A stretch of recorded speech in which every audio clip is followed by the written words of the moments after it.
much respected the chief guest of this meeting,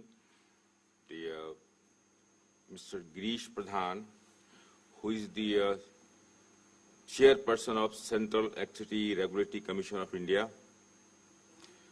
the Kerry Adler, the President and CEO, Sky Power Canada, Satish P. Agnihotri, and His Excellency, the Nadir Patel Sahab, who is the guest of honor, and His Excellency from Canada to the India,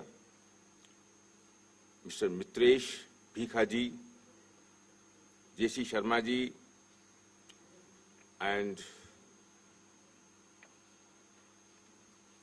very, very dynamic, enthusiastic person, Mr. Anil K. Garg, the president of this meeting, the excellent research group, my scientists of the NIMS University at Jaipur, the delegates of different parts of the country and the world, ladies and gentlemen, and all the honorable guests present in the hall. I must welcome all of you and thanks all of you for inviting me here and to give a chance to present here amongst you. Thank you very much. And I say the good morning to all of you. As we have listened, Mr. Satish B. Agnihotri, he has given a very good overall view of the renewable energy in India, and followed by the Mitra Sen Bhikhaji, who has also given a comparison of our Honorable Abdul J. Kalam to the energy. A very excellent combination. With this, I'll give few words regarding this meeting and where we stand and why we need the renewable energy.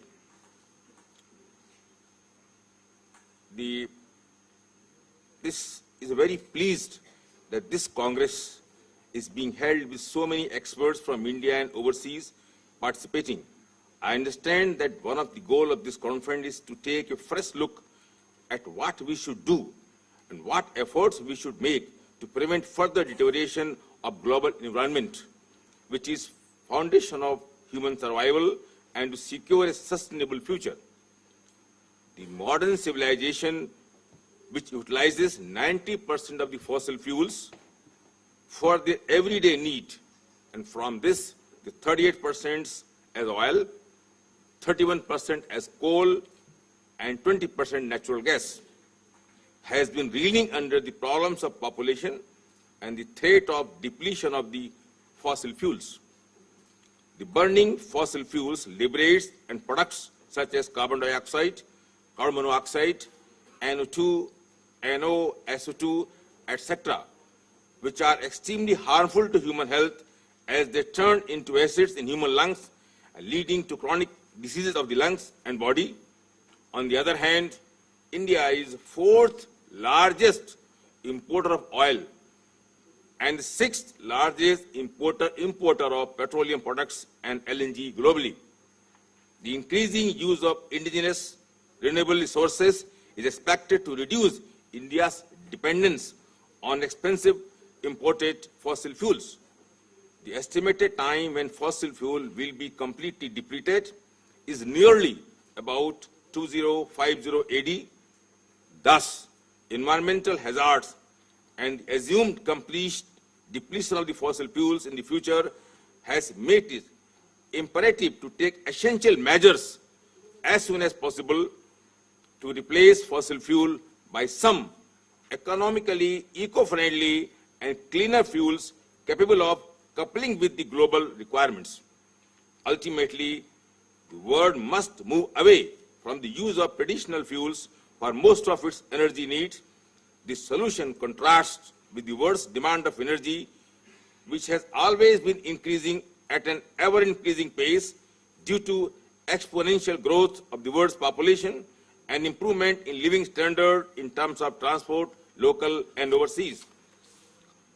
I am confident that this conference will see dynamic discussions and deliver their conclusions to people around the world so that we can hand down to the next generation a healthy global environment where the people of the world can enjoy the prosperity and health, and so that we, our descendants, and all living things can enjoy the blessing of the global environment forever. I also hope that concrete initiative for further creation of the new technology will be further promoted. The conference aims to bring together the leaders in the field of technology, policymakers, industry people, and finance to develop solutions for the tremendous challenge faced by today's energy market. I would like to congratulate and give thanks to my very dear friend and very dynamic person, Dr. Anil Garg, the president of this conference, for his excellent efforts towards achieving the goal of the conference, promoting renewable energy, energy efficiency, and sustainability for a better future.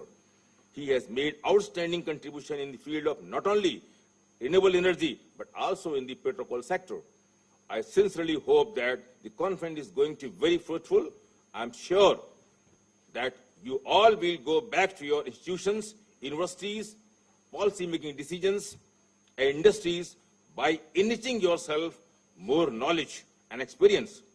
I would like to thank the organizing team and especially the Mr. Puneet Singh for untiring efforts to make this conference memorable. With all this thing, I welcome all of you and thanks to all of you for inviting me here. Jai Hind.